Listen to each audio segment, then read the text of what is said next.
آج کے جمعۃ المبارک کے اندر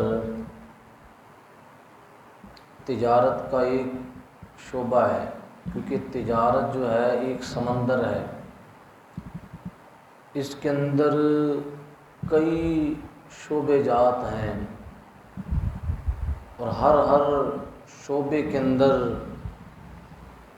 کئی مسائل ہیں جس کے اندر شریعت اسلامیہ نے ہماری رہنمائی فرمائی۔ تو تجارت کا ایک شعبہ ہے،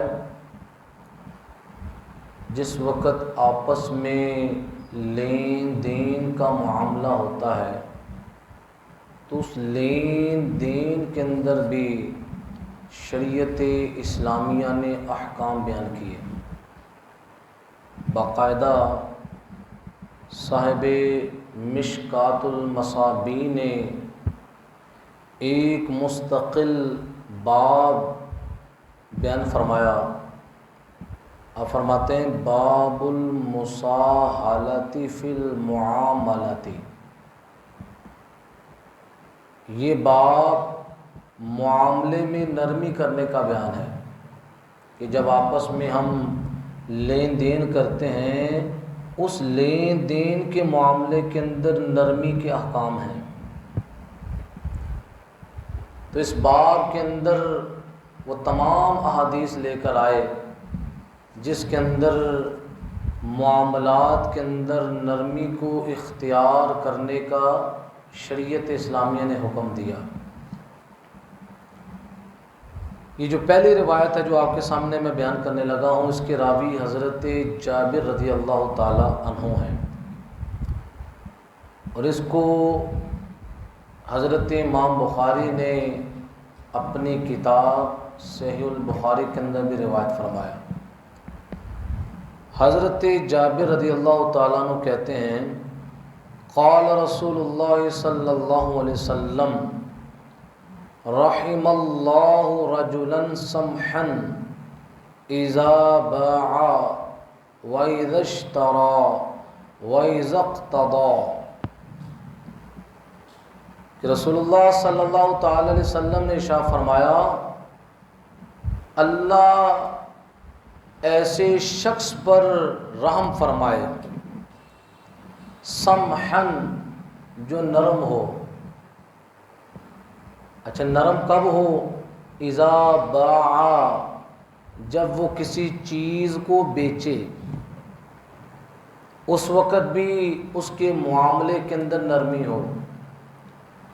وَإِذَا اشْتَرَى، اور جب کسی چیز کو خریدے پھر بھی اس کے معاملے کے اندر کیا ہو؟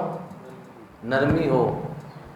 وَإِذَا اقْتَضَى، اور جس وقت کسی چیز کا تقاضا کرے، کسی سے تقاضا کرے اس وقت بھی اس کے معاملے کے اندر نرمی ہو۔ کتنی چیزیں بیان فرمائی؟ 3۔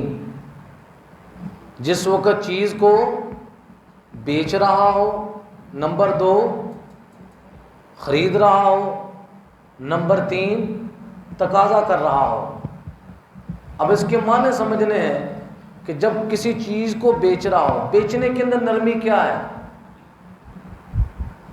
اس کی وضاحت محدثین فرماتے ہیں بیچنے کے اندر نرمی یہ ہے کہ گاہک کو چیز کم یا چیز خراب ہو وہ دینے کی کوشش نہ کرے۔ آج ہمارا معاشرہ کس طرف جا رہا ہے؟ آپ چلے جائیں سبزی کی دکان پر، 2 ہی چیزیں ہوں گی، یا تو سبزی کم ڈال دیں گے، اگر پوری ڈالی ہے یا زیادہ بھی ڈال دی ہے تو اس کے اندر خراب سبزی بھی ڈال دی ہے۔ آپ دودھ کی دکان پر چلے جائیں، وہاں بھی یہ ہوتا ہے پیسے آپ نے 2 کلو دودھ کے دیے ہیں اور اس کے اندر یا تو پورا دودھ نہیں دیتے، اگر کرتے ہیں تو بعض دفعہ دودھ کے اندر خرابی ہوتی ہے۔ کئی دودھ کی دکانوں پر چھاپے پڑے اور جب تحقیق کی گئی وہ سارا کیمیکل تھا۔ یہ کون کر رہا ہے؟ مسلمان جو کلمہ گو ہے. ایسے مسلمان کی نمازیں اس کو کیا کہیں گی؟ ایسا مسلمان جو اللہ کی مخلوق کے لیے باعث عذاب بنا ہوا ہے. کئی ایسی بیماریاں ہیں جو مسلمان کو لگا رہا ہے. آپ کسی کھانے پینے کے ہوٹل پر چلے جائیں، وہاں بھی یہی ہوتا ہے. سالن مثال کے طور پر اگر خراب ہو چکا ہے تو بعض دفعہ ہوتا ہے کہ اس کو کسی طریقے سے کچھ چیز ایسی اس میں ڈال دیں جس سے کھانے والے کو خراب ہونے کا احساس نہ ہو، تو یہ چیز مجھے نقصان نہ پڑے. برگر کھا لیں، شاورمے کھا لیں. بعض دفعہ ایسا ہوتا ہے کہ مردار چیز ہی کھلا دی جاتی ہے. کیا کھلا دی جاتی ہے؟ مردار چیز کھلا دی جاتی ہے. اور یہ شادی حالوں کے اندر جو کھانا بچتا ہے، یہ کھانا کہاں جاتا ہے؟ یہ کھانا پھر ہوٹلوں پر چلا جاتا ہے، کئی مقامات پر چلے جاتا ہے، اور پھر اسی کو آگے استعمال کرتے ہیں. تو میرے آقا علیہ الصلوۃ والسلام کا فرمان دیکھیں. حضور علیہ السلام کی نگاہ آج جو پاکستان کے اندر جو حالات تجارت کے حوالے سے بن چکے ہیں، حضور کی نگاہ فیض دیکھ رہی تھی. نبی علیہ السلام نے فرمایا کہ جب تاجر چیز کو بیچ رہا ہے، کیا کر رہا ہے؟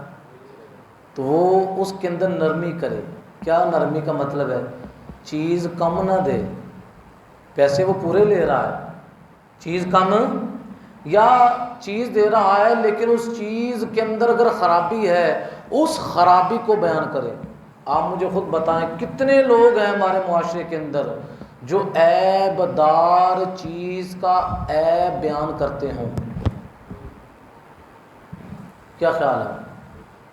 آپ جہاں بھی چلے جائیں، انہوں نے اپنی دکان کے اندر ایسا سسٹم بنایا ہوتا ہے، پتہ ہوتا ہے یہ چیز، کسی گاہک نے اگر بتا دیا کہ یہ کپڑا خراب ہے اندر سے، اب اس دکاندار کی کوشش ہوتی ہے یار اس کو میں نے نکالنا ہے کسی طریقے سے.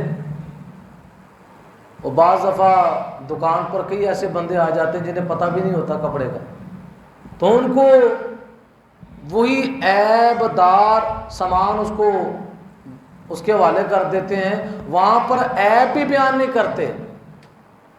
تو میرے آقا علیہ الصلوۃ والسلام نے فرمایا کہ اللہ کی رحمتیں ایسے شخص پر ہوں گی جو نرم ہوگا، جو اپنے کاروبار کے اندر ایسے کام نہیں کرے گا، چیز پوری دے گا اور ساتھ اس کا کیا بیان کرے گا؟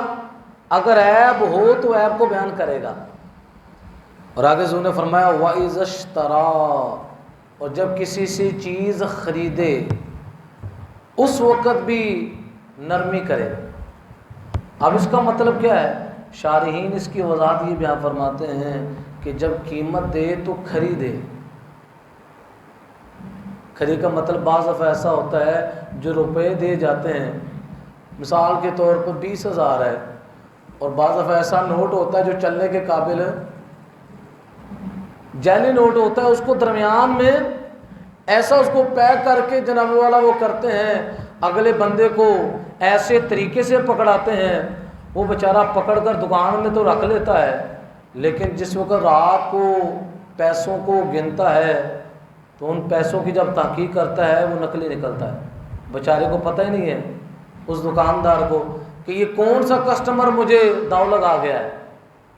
تو میرے آقا علیہ السلام نے کیا فرمایا کہ جب کوئی چیز خریدے اس وقت وہ نرمی کرے، اس بندے پر شفقت کرے کہ یار میں اس کو کھری رقم دوں. اور آگے حضور علیہ السلام نے فرمایا تیسرے نمبر پر کہ جب کوئی تقاضا کرے، جب کوئی مثلاً تقاضے کا مطلب یہ ہے کہ اس نے کسی کو قرض دیا ہے، اگر تو مقروض غریب اور نادار ہے اور اس کو پتہ بھی ہے قرض خواہ کو، قرض دینے والے کو، کہ اس کے حالات ابھی اس قابل نہیں ہے کہ یہ میری رقم دے سکے، تو یہاں پر نرمی کیا ہے، اس کو مہلت دے دے. کیا دے دے؟ مہلت دے دے یا اس کو معاف کر دے. اور اگر وہ کیا ہے، امیر ہے، سرمایہ دار ہے، تو میرے آقا علیہ الصلوۃ والسلام ارشاد فرماتے ہیں اس کے ساتھ بھی قرض کے معاملات کے اندر کیا کرے، نرمی کا برتاؤ کرے. آج کل حالات اتنے عجیب ہو چکے ہیں، الامان والحفیظ. یقین کریں کہ معاملات لوگوں کے اتنے بگڑ چکے ہیں، اتنے بگڑ چکے ہیں. اس کی بنیادی وجہ کیا ہے، یہی باتیں ممبروں پر بیان کرنا چھوڑ دی گئی ہیں. ہمارے ممبروں پر صرف چند باتیں جو ہیں وہی آ گئی ہیں. بزرگان دین کے واقعات بے شک بیان کرنے چاہیے، صحابہ کی شانیں بے شک بیان کرنی چاہیے، لیکن جو صحابہ کے کام ہیں وہ کس نے بیان کرنے ہیں؟ ہر ممبر سے یہ اگر احکام بیان ہو تو انشاءاللہ وہ وقت دور نہیں، ہمارے معاشرے کے اندر انقلاب آ جائے گا. تو نبی علیہ الصلوۃ والسلام نے یہ فرمایا. اور جو اگلی روایت ہے یہ مسلم شریف کی روایت ہے، اس کے اندر اس کے راوی حضرت ابو قتادہ رضی اللہ تعالی عنہ ہیں. آپ فرماتے ہیں قال رسول اللہ صلی اللہ تعالی علیہ وسلم، رسول اللہ صلی اللہ علیہ وسلم نے ارشاد فرمایا ایاکم وکثرۃ الحلف فی البیع. نبی علیہ الصلوۃ والسلام نے ارشاد فرمایا خرید و فروخت کے اندر زیادہ قسمیں کھانے سے بچو. زیادہ قسمیں کھانے سے. دکان پر کسٹمر گیا، بندے نے دیکھ لیا بندہ آ گیا ہے، اب کوشش ہوتی ہے کہ اس کو باہر جانے نہیں دینا.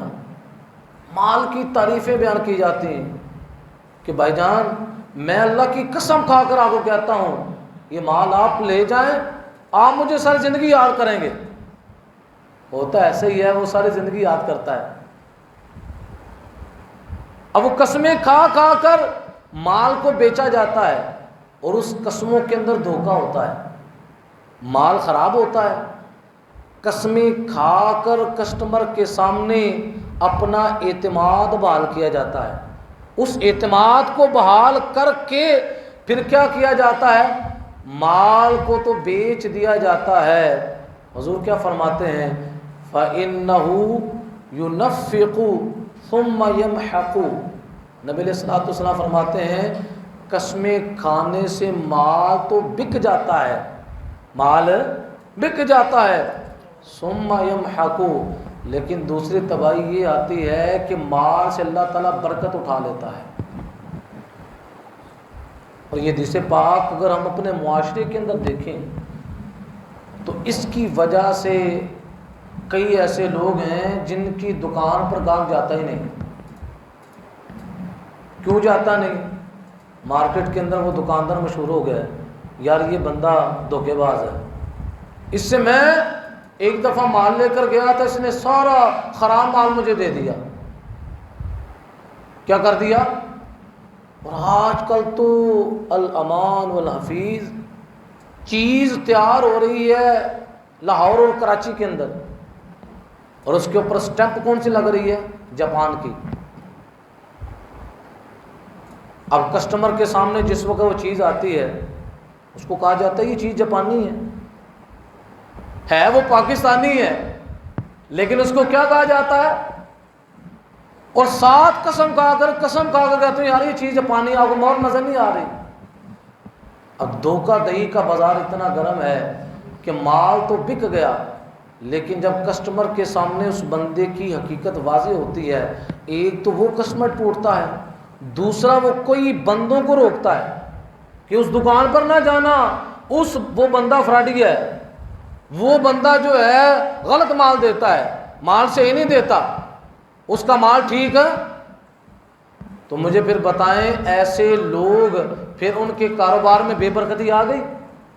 سارا دن بیٹھے ہوئے ہیں اسی طرح کام کاج کرنے والے لوگ، چاہے وہ پلمبر ہے، چاہے وہ الیکٹریشین ہے، چاہے وہ فرنیچر بنانے والا ہے، کوئی بندہ بھی ہے، قسمیں کھا کر اپنا اعتماد بحال کرتے ہیں کہ کام انشاءاللہ میں ایسا کروں گا آپ یاد رکھیں گے. کام پکڑ لیا، پھر اس کے بعد کام کے اندر سستی کرنی. وہ بیچارہ مالک تلاش کرتا رہتا ہے، یار اس نے گڑھا کھود دیا ہے، گھر کے اندر اتنی پریشانی ہے، بچوں کے معاملات ہے، یہ کام درمیان میں چھوڑ گیا ہے. اب وہ اس کو تلاش کرتا رہتا ہے، فون کرتا ہے، فون بند جا رہا ہے، گھر جاتا ہے تو گھر میں نہیں ملتا. تو نبی علیہ الصلوۃ والسلام نے آج سے اس وقت جس وقت یہ حدیث اپنے صحابہ کو ارشاد فرمائی، حضور نے فرمایا اس سے معاملات ظاہری طور پر انسان کے بن جاتے ہیں، لیکن انسان کی آنے والی زندگی کے اندر اللہ تعالیٰ برکت اٹھا لیتا ہے. کیا کرتا ہے؟ اور اگلی روایت جو ہے جس کے اندر حضور نبی کریم صلی اللہ تعالی علیہ وسلم کی یہ روایت ہے، مسلم شریف کی روایت ہے. اس کے راوی حضرت ابو ذر رضی اللہ تعالیٰ عنہ ہیں. آپ نبی علیہ الصلوۃ والسلام سے روایت کرتے ہیں کہ نبی علیہ السلام نے فرمایا ثلاثۃ لا یکلمہم اللہ یوم القیامہ ولا ینظر الیہم ولا یزکیہم ولہم عذاب علیم. نبی علیہ السلام نے فرمایا 3 شخص ایسے ہیں کہ قیامت والے دن اللہ تعالیٰ ان اشخاص سے نہ تو کلام کرے گا، نہ ان کی طرف نظر رحمت سے دیکھے گا، نہ انہیں پاک کرے گا، اور ان کے لیے دردناک عذاب ہے. ان کے لیے کیا ہے؟ 3 شخص حضور نے بیان فرمائے. اور ہم نے محاسبہ کرنا ہے کہ آیا کہ ان 3 اشخاص میں سے میں بھی تو نہیں ہوں؟ اگر ہوں تو آج توبہ کرے، اللہ کے حضور سچے دل سے توبہ کرے. اگر کوئی خصلت میرے اندر پائی جا رہی ہے اور اگر نہیں پائی جا رہی تو اللہ کا شکر ادا کرے. کہ نبی علیہ السلام فرماتے ہیں 3 ایسے شخص ہیں کہ قیامت والے دن اللہ تعالیٰ اس سے کلام محبت ہی نہیں فرمائے گا، محبت والا کلام ہی نہیں فرمائے گا، نہ اس کی طرف دیکھے گا، نہ اس کو پاک کرے گا، اور اس کے لیے دردناک عذاب ہے. قال ابو ذر خابوا وخسروا من هم یا رسول اللہ. حضرت ابو ذر غفاری نے کہا یا رسول اللہ یہ 3 لوگ خائب و خاسر ہیں، یہ تو بڑے نقصان کے اندر ہیں، جن کے ساتھ اللہ تعالیٰ قیامت والے دن کلام بھی نہیں کرے گا، نہ ان کی طرف نظر رحمت سے دیکھے گا، نہ انہیں پاک کرے گا. یا رسول اللہ یہ تو نقصان والے لوگ ہیں، یہ ہے کون سے ہیں؟ تو نبی علیہ السلام نے فرمایا المسبل، تہبد لٹکانے والا، تکبر کے ساتھ تہمت کو کیا کرنے والا؟ لٹکانے والا. نبی علیہ الصلوۃ والسلام فرماتے ہیں کہ ایسا جو متکبر شخص ہے اللہ تعالیٰ قیامت والے دن اس کی طرف رحمت کی نظر سے نہیں دیکھے گا. اور دوسرا فرمایا والمنان، احسان کر کے احسان جتلانے والا. یہ تمہارے معاشرے کا حصہ بن گیا ہے. اگر کوئی بھائی کسی کو کوئی بات کہہ دیتا ہے تو بڑا بھائی کہتا ہے تو مجھے آنکھیں دکھاتا ہے، میں نے تمہیں زندگی کے اندر پاؤں پر کھڑا میں نے تجھے کیا ہے، آج تو یہ موجوں کے اندر ہے، اس کی طرح ذرا توجہ کر، یہ سارا کام میں نے کیا ہے، تمہیں میں نے دکان ڈال کر دی ہے، آج تو نعمتوں کے اندر محو ہے، اس کی وجہ میں ہوں، فلاں موقع پر تیری بیٹی کا سارا جہیز کا سامان میں نے دیا تھا، ولیمے اور برات کی روٹی میں نے بنائی تھی. لوگ تانے دیتے ہیں. میرے آقا علیہ السلام فرماتے ہیں احسان کر کے احسان جتلانے والا ایسا شخص ہے قیامت والے دن اللہ تعالیٰ اس کی طرف نگاہ رحمت سے نہیں دیکھے گا. اور تیسرا فرمایا والمنفق سلعته بالحلف الكاذب. نبی علیہ السلام نے فرمایا تیسرا شخص جو اپنے سامان کو جھوٹی قسم کھا کر بیچنے والا. کسٹمر آ گیا اور ایسا چرب زبانی سے اس نے قابو کیا ہے، قسمیں کھا کر کہ یہ مال کیا بات بڑا کوالٹی والا، ایک ہی اس کا پیس رہ گیا ہے، ہو سکتا ہے آپ کو بعد میں ملے نا، آپ کے لیے پریشانی ہو جائے، حالانکہ وہ پوری مارکیٹ کے اندر مل رہا ہے. اور وہ بندہ کسٹمر اس پر اعتماد کر کے وہ سامان کیا کرتا ہے کہ یار یہ اللہ کی قسم کھا رہا ہے تو یہ جھوٹ تو نہیں نہ بول سکتا. اب وہ جھوٹی قسم کھا کر اپنے مال کو فروخت کر رہا ہوتا ہے، تو میرے آقا علیہ السلام فرماتے ہیں جو کاروبار کے اندر جھوٹی قسم کھا کر اپنے مال کو سیل کرتا ہے، نبی علیہ السلام فرماتے ہیں یہ وہ شخص ہے اللہ قیامت والے دن اس سے بھی کلام نہیں کرے گا، نہ اس کی طرف رحمت کی نگاہ سے دیکھے گا۔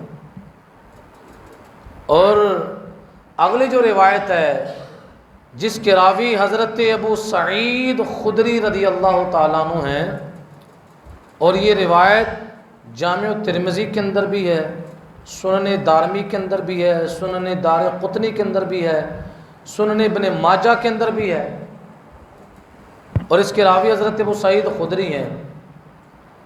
آپ فرماتے ہیں قال رسول اللہ صلی اللہ علیہ وسلم التاجر الصدوق الامین مع النبی والصدیقین والشہداء، کہ نبی علیہ الصلوۃ والسلام نے ارشاد فرمایا سچا تاجر، تاجر کی نبی علیہ السلام نے دو شانیں بیان فرمائے، ایک تاجر وہ جو سچا ہو، اپنی تجارت کے اندر جھوٹ بولنے والا نہ ہو، الامین دوسرا ہے امانت دار ہو، خیانت کرنے والا نہ ہو، خیانت کرنے والا، کسٹمر آیا اس کو چیز بیچی، دیانتداری کا مظاہرہ کرنے والا ہو، اس کے اندر بے ایمانی کرنے والا، حضور نے فرمایا جس تاجر کے اندر یہ دو صفتیں پائی جائیں کہ وہ سچا بھی ہو امانت دار بھی ہو، قیامت کا جسوں کا دن آئے گا اللہ تعالیٰ اس نیک تاجر کو اللہ نبیوں کے ساتھ رکھے گا، اللہ صدیقین کے ساتھ رکھے گا، اللہ شہداء کے ساتھ رکھے گا، یعنی ایسا سچا امانت دار تاجر جو ہے وہ کن کی مجلس کے اندر ہوگا؟ انبیاء کی مجلس میں بیٹھنے والا ہوگا، اور اس کے اندر کوئی شک نہیں ہے۔ آج بھی روئے زمین پر ایسے ملک ہیں، انڈونیشیا دیکھ لیں، ملیشیا دیکھ لیں، یہ ایسے ممالک ہیں جہاں پر باقاعدہ فوج بھیج کر کفار کے ساتھ لڑائی کا سلسلہ نہیں تھا، بلکہ مسلمان تاجر ان علاقوں میں گئے اور ان علاقوں میں جا کر انہوں نے تجارت بھی کی اور رسول اللہ صلی اللہ تعالی علیہ وسلم کے دین کا پیغام بھی پہنچایا۔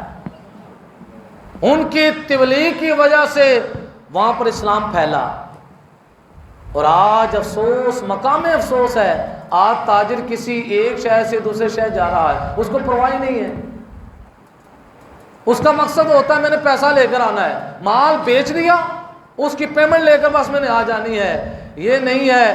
اگر وہاں پر کوئی تبلیغ کا موقع ملا، کوئی اچھی بات کہنے کا موقع ملا، تو یار میں کسی دکاندار سے تبلیغ کروں گا، اس کو سمجھاؤں گا کہ تو یہ کام نہ کیا کر، اس کام سے اللہ بھی ناراض ہوتا ہے، اس کے نبی بھی ناراض ہوتے ہیں۔ ہوتا کیا پتہ بھی ہے، اس تاجر کو پتہ بھی ہے جس کے پاس میں مال لے کر جا رہا ہوں، اس سے مال لے کر آ رہا ہوں، اس کے معاملات کے اندر فلاں فلاں خرابی ہے، لیکن بتایا کیوں نہیں جاتا؟ کہیں ایسا نہ ہو کہ میرا مال ہی نہ بند کر دے، ڈر ہوتا ہے نا کہ ایسا نہ ہو میرا تعلق خراب نہ ہو جائے۔ لیکن یہ اسلام کی ہسٹری کا ہم مطالعہ اگر کریں، اسلام کو پھیلانے کے اندر تاجروں کا بھی بہت بڑا کردار ہے، کہ ان کی دیانتداری کو دیکھ کر، ان کی سچائی کو دیکھ کر کافر کلمہ پڑھ لیتے تھے کہ رسول اللہ کے غلام اتنے سچے ہیں، اتنے امانت دار ہیں، تو پھر ان کی آقا کی شان کیا ہوگی؟ لیکن افسوس در افسوس آج ہمارا تاجر کس طرف جا رہا ہے؟ آپ میں سے کئی ایسے بندے بیٹھے ہوں گے جن کے ساتھ یہ معاملات ایک دفعہ نہیں کئی دفعہ ہوئے ہیں، سامان خریدنے کے لیے گئے ہیں، واپسی پر گھر لے کر آئے تو پریشانی ہو گئی۔ اور شریعت اسلامیہ کا یہ اصول ہے، اگر شے کے اندر بندہ عیب پر مطلع ہو، اس کو پتہ چل گیا اس کے اندر عیب ہے، تو وہ جا کر دکاندار کو وہ چیز واپس کرے، اور دکاندار کا اس عیب والی چیز کو لینا واجب ہے، شریعت کہتی ہے واپس لے۔ اور شریعت نے یہاں پر بیان فرمایا کہ تاجر اگر اس کے اندر عیب کو بیان نہیں کرتا، عیب کو بیان نہ کرنا یہ حرام اور گناہ کبیرہ ہے، حرام اور گناہ کبیرہ ہے کہ جو چیز کے اندر اگر عیب اس کو بیان نہیں کرتا۔ تو میرے آقا علیہ الصلوۃ والسلام کی حدیث پاک کیا ہے؟ سچا امانت دار تاجر جو ہے اس کی شان کیا ہوگی؟ قیامت والے دن کن کے ساتھ ہوگا؟ صدیقین، انبیاء اور شہداء کے ساتھ ہوگا۔ اور آگے نبی کریم صلی اللہ تعالی علیہ وسلم کی جو حدیث پاک ہے، اس کے راوی حضرت قیس بن ابی غرازہ رضی اللہ تعالی عنہ ہیں، اور یہ روایت جو ہے یہ سنن ابی داؤد کے اندر بھی ہے، جامع الترمذی کے اندر بھی ہے، سنن نسائی کے اندر بھی ہے، سنن ابن ماجہ کے اندر بھی یہ روایت موجود ہے۔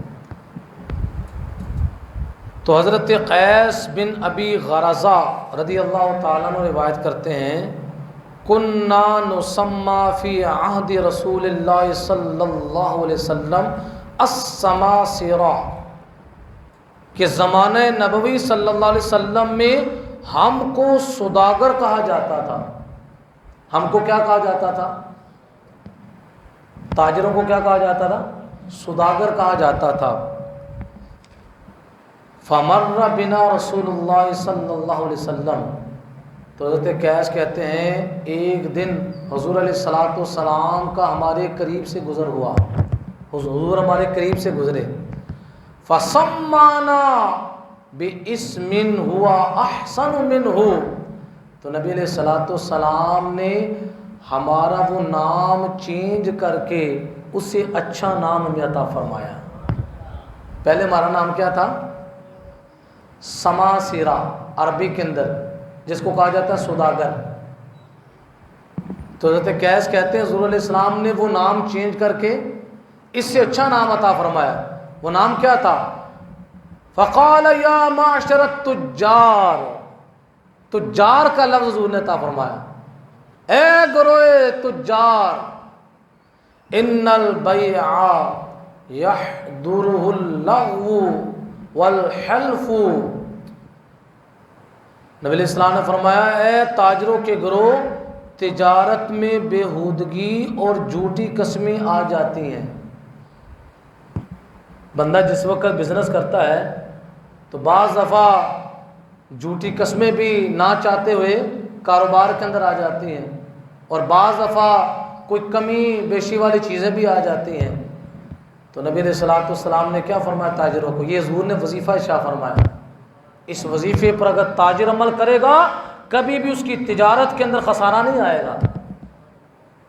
آج لوگ کہتے ہیں نا تاجروں کو بڑی ٹینشن ہوتی ہے کہ یہ ایسا وظیفہ مل جائے کہ بزنس کیا ہو میرا مزید عروج پکڑے، تو یہ وظیفہ میرے آقا علیہ الصلوۃ والسلام نے قیامت تک کے لیے اپنے تاجر امتیوں کو عطا فرمایا۔ حضور نے فرمایا کہ تم جس وقت کاروبار کرتے ہو اس کے اندر تم سے کمی بیشی ہو جاتی ہے، جھوٹی قسمیں بھی آ جاتی ہیں، بعض دفعہ دھوکہ دہی کا سلسلہ بھی ہو جاتا ہے، تو حضور نے کیا فرمایا؟ فَشُوبُوهُ بِالصَّدْقَةِ، نبی علیہ السلام نے فرمایا اپنی تجارت کو صدقے سے ملاؤ، اپنی تجارت میں سے صدقہ و خیرات کرتے رہو، کہ اگر کہیں پر کمی بیشی ہو گئی ہے تو اس صدقہ و خیرات کی برکت سے اس کاروبار پر زوال نہ آئے، تمہارا کاروبار جو ہے وہ زوال سے محفوظ ہو جائے۔ کیوں؟ جھوٹی قسموں کا آنا یہ کاروبار کے اندر زوال پیدا کرتا ہے، جس طرح میں نے پیچھے بتایا کہ نبی علیہ السلام نے فرمایا جو جھوٹی قسم کھا کر مال کو بیچتا ہے مال بک تو جاتا ہے، برکت مٹا دی جاتی ہے، تو جب برکت مٹی تو برکت کا مقابل کیا ہے؟ زوال، بے برکتی۔ تو نبی علیہ الصلوۃ والسلام نے ارشاد فرمایا کہ تم اپنے کاروبار کو کس کے ساتھ مکس کرو؟ تجارت کے ساتھ مکس کرو، اپنے کاروبار کو صدقہ و خیرات کے ساتھ مکس کرو، کہ صدقہ و خیرات نکالو گے تو جو جھوٹی قسموں کی وجہ سے اس کے اندر بے برکتی آ گئی ہے اور صدقہ و خیرات یہ برکت لاتا ہے، یہ مصیبتیں ٹالتا ہے۔ تو وہ جو بے برکتی کاروبار کے اندر آ گئی ہے، وہ صدقہ و خیرات اس بے برکتی کو ختم کر دے گا۔ تو یہ حضور نبی علیہ الصلوۃ والسلام نے ایک نسخہ اپنے ان امتیوں کو عطا فرمایا جو کاروبار کرتے ہیں۔ اور یہ جو روایت اب اگلی میں آپ کے سامنے بیان کرنے لگا ہوں،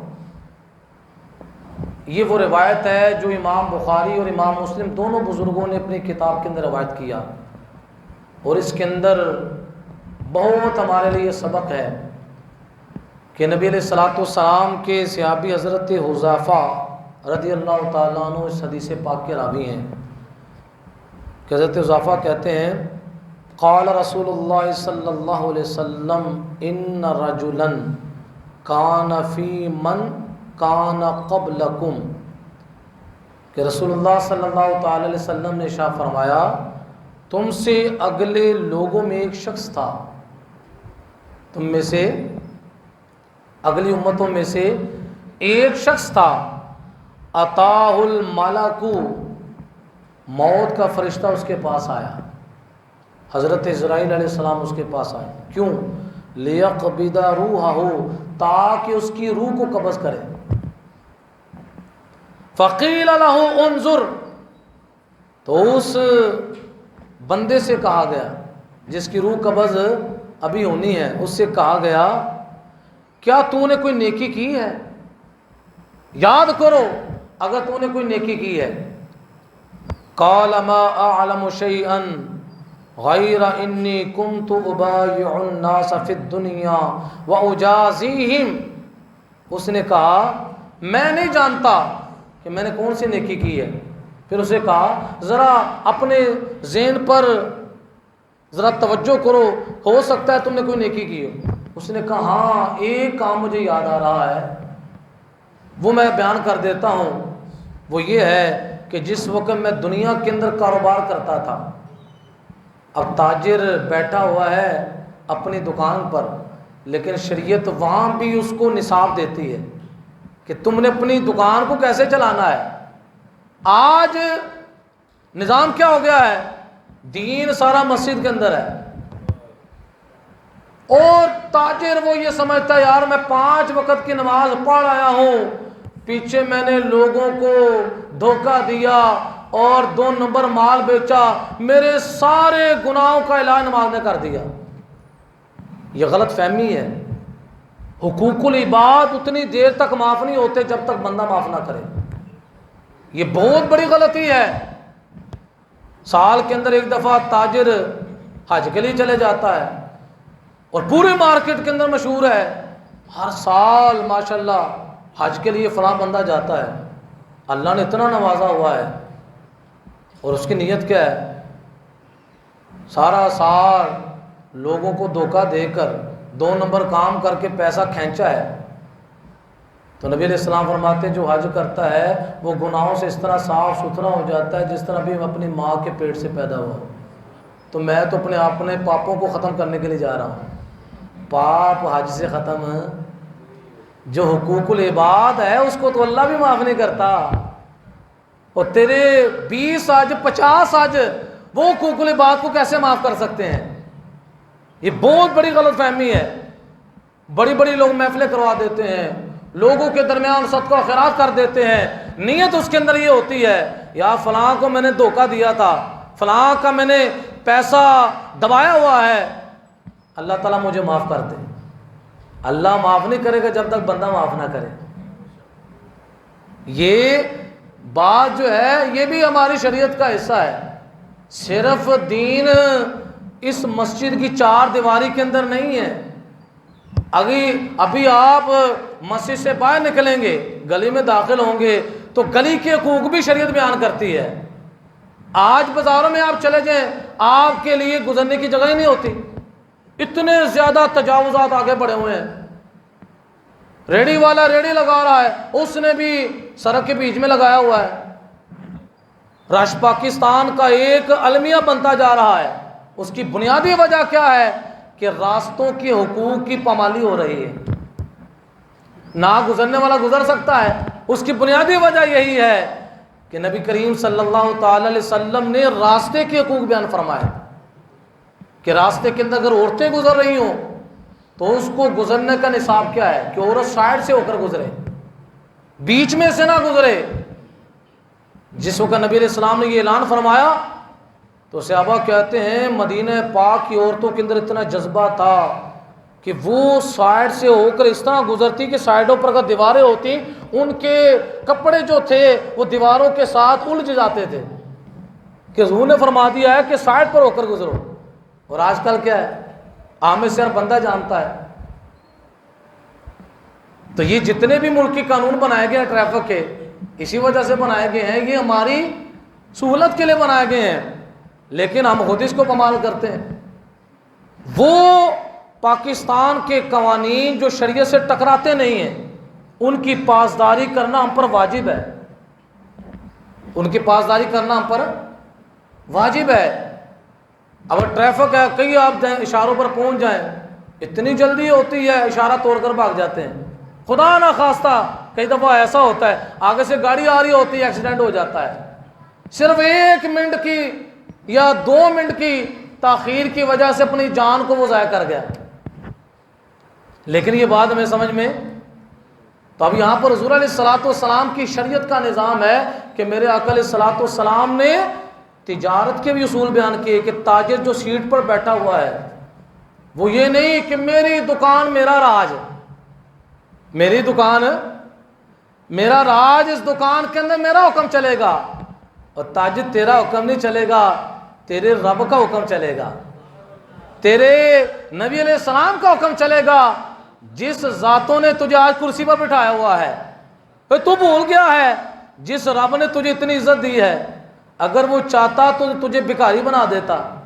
آج اللہ نے تجھے اتنی عزت والی کرسی عطا فرمائی ہے اور آج تو دکان کے اندر کہتا ہے جو میں کہہ رہا ہوں وہ کرو، جو تو نہ بلکہ کون کہے، جو اللہ اور اس کے نبی کا حکم ہے اس طریقے کے مطابق تجارت کر۔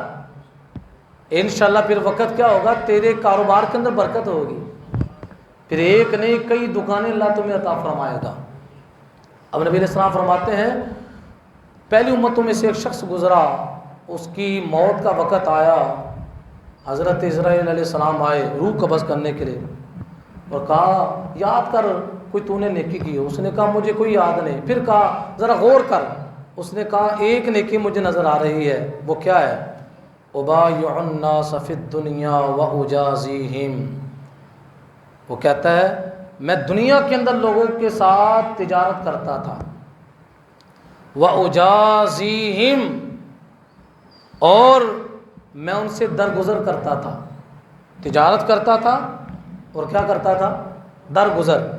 درگزر کیا ہے، فانذر الموسر وتجاوز عن المعسر، امیر کو مہلت دے دیتا اور غریب کو معاف کر دیتا، کہ بعض دفعہ میرے پاس جو کسٹمر آتا غریب ہوتا، مجھے اس کے حالات کا پتہ ہوتا، چیز لے جاتا، میں اس کو معاف کر دیتا، اور اگر کوئی امیر سرمایہ دار ہوتا وہ مجھ سے مہلت مانگتا کہ میں پیسے آپ کو فلاں طریقوں دوں گا تو میں دے دیتا۔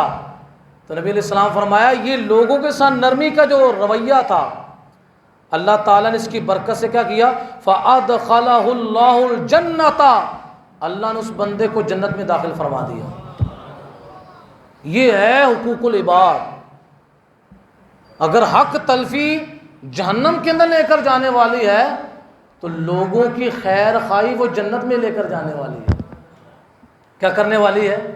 لیکن آج ہم اپنا معاملہ دیکھیں، لیکن یہاں پر آج اتنا معاشرہ عجیب ہو گیا ہے کہ بعض لوگ قرض لے جاتے ہیں پھر دیتے بھی نہیں۔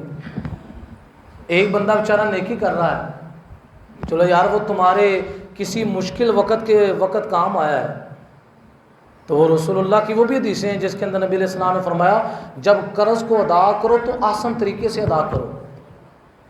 یہ نہیں ہے قرض لینے کی جس وقت باری آئی تو ایسی ماشاءاللہ زبان کے اندر مٹھاس ہے کہ جناب آپ بھی مجھے نظر آئے، صرف مجھے اور کوئی بندہ نظر ہی نہیں آیا، اور آپ کا دل بھی بڑا نرم ہے، بڑے نیک آدمی ہیں، تو آپ کی مہربانی مجھے 50,000 روپیہ دے دیں، انشاءاللہ اگلے مہینے کی 10 تاریخ کو 10 تاریخ بھی نہیں آئے گی، 10 تاریخ سے پہلے ہی 50,000 آپ کے گھر میں پہنچ جائے گا۔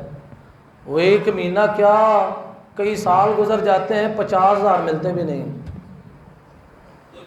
تو جس طرح دیگر لوگوں کو کوک دیے، اسی طرح جو قرض لے کے جانے والا ہے اس کو بھی کیا فرمایا ہے، اس کو بھی پابند کیا ہے کہ تو نے قرض کو چھوڑ کر نہیں مرنا، کہ نبی علیہ السلام فرماتے ہیں قرض جو ہے شہید کا بھی نہیں معاف ہے۔ جو میدان جہاد کے اندر شہید ہو گیا ہے، قرض چھوڑ کر وہ شہید ہوا ہے، قیامت والے دن اس کے بارے میں پوچھ گچھ ہوگی۔ اور نبی علیہ السلام نے فرمایا جو کسی کا 5 پیسے قرضہ دبا لے، کتنا؟ آج کل تو میں 5 پیسے کا رواج ختم ہو گیا، تو 700 با جماعت نمازیں جو اللہ کی بارگاہ میں مقبول ہیں وہ بدلے کے اندر دینی پڑ جائیں گی۔ آج کئی ایسے بندے ہیں لاکھوں روپے لوگوں کا کھا گئے ہیں اور کوشش بھی نہیں کرتے۔ بعضا پیسے آتے ہیں دینے کا دل ہی نہیں کرتا، لینے کی جب باری آتی ہے تو ٹائم سے پہنچ جاتے ہیں، اور جب دینے کی باری آتی ہے تو نظر ہی نہیں آتے۔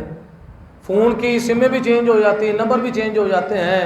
تو یہ سوچنا چاہیے ایک بندہ آپ کی خیر خواہی کر رہا ہے تو آپ کو بھی چاہیے، ہو سکتا ہے کل پھر تمہیں ضرورت پڑے، آج تم اسے احسن طریقے سے قرض کی ادائیگی کرو تو اللہ تعالیٰ اس قرض کی ادائیگی کے اندر تمہیں اسباب بھی عطا فرمائے گا۔ کہ جس بندے کا، اب یہ بھی ہوتا ہے رواج ہمارا چل گیا ہے، بالخصوص یہ نکاحوں کے اندر ہوتا ہے، نکاح پڑھانے کے لیے ہم جاتے ہیں نا، ہاں جی عورت کا حق مہر کتنا لکھنا ہے، پوچھا دلہن کے گھر والوں سے کتنا لکھے، جی 10 لاکھ روپے لکھ دیں۔ کتنا؟ 10 لاکھ روپے۔ پہلے تو دل کو ذرا دھچکا محسوس ہوتا ہے، پھر آپس میں کہتے ہیں چلیں لکھ دیں، کون سا دینا ہے۔ کئی بندے ایسے، جب میرے سامنے کسی نے بات کی تو میں نے پھر ڈانٹا ان کو، میں کہا حضور علیہ السلام نے فرمایا جو نکاح کے اندر حق مہر لکھواتا ہے اس کی نیت ہے میں نے دینا نہیں۔ نبی علیہ السلام نے فرمایا ایسا شخص قیامت والے دن زانی کی حالت میں اٹھایا جائے گا۔ کس حالت میں؟ تو ہوتا ہے نا لکھوا دی یار کون سا دینا ہے۔ اگر آپ نے لکھوایا ہے پھر اس پر پوری پہرے داری دیں کہ میں نے کرنا ہے۔ اگر آپ نہیں دے سکتے اتنا لکھوائیں جتنا آپ پے کر سکتے ہیں۔ لیکن ہوتا کیا ہے معاشرے کے اندر اتنا بگاڑ آ چکا ہے، اور اس کی بنیادی وجہ ہے یہ میرے آقا کے جو فرامین ہیں۔ نکاح کے اندر جو مہر ہوتا ہے، ایک ہوتا ہے مہر معجل عین کے ساتھ، ایک ہوتا ہے مہر معجل حمزہ کے ساتھ۔ معجل کا مطلب ہوتا ہے فی الفور ادا کیا جائے، اور معجل کا مطلب ہوتا ہے فی الفور نہ ادا کیا جائے، اس کی مدت ہوتی ہے خدا نخواستہ اگر میاں بیوی کے درمیان علیحدگی ہو جائے پھر اس وقت اس کی ادائیگی کی جاتی ہے۔ مثلا 50,000 حق مہر لکھوایا ہے تو پوچھا جاتا ہے اس میں سے آپ نے ابھی کتنا دینا ہے، وہ کہتے ہیں میں 10,000 دیتا ہوں، تو 10,000 کیا ہو گیا معجل جو فی الفور موقع پر ادا کیا گیا، وہ 40,000 کیا ہو گیا معجل، وہ جس وقت اگر علیحدگی ہو جائے یا اگر اس کی مدت بیان کر دی جائے کہ میں 1 سال کے اندر اس کو پے کر دوں گا، پھر وہ عورت کا حق ہے، عورت اپنے خاوند سے کیا کرے، وہ مانگ سکتی ہے۔ لیکن آج قرضوں کے حوالے سے اتنے نظام خراب ہو چکے ہیں، اتنے نظام خراب ہو چکے ہیں، الامان والحفیظ، لوگ پیسے لے جاتے ہیں اور دینے کا نام ہے۔ تو قرض کے بارے میں بھی میرے آقا علیہ الصلوۃ والسلام کی حدیث ہے کہ جس کے اندر اتنی مذمت اشاع فرمائی نبی علیہ الصلوۃ والسلام نے، کہ نبی علیہ الصلوۃ والسلام نے قرض جو اس کی ادائیگی پر قادر بھی ہے اس کے باوجود ٹال مٹول کرتا ہے۔ بعض دفعہ ایسا ہوتا ہے چیز خرید لی ہے اس کو چیک لکھ کر دے دیے، یہ لے جی بینک سے جا کر فلاں تاریخ کو آپ پیسے نکلوا لیں، آگے جاتے ہیں اس کے اکاؤنٹ میں رقم ہی نہیں ہوتی،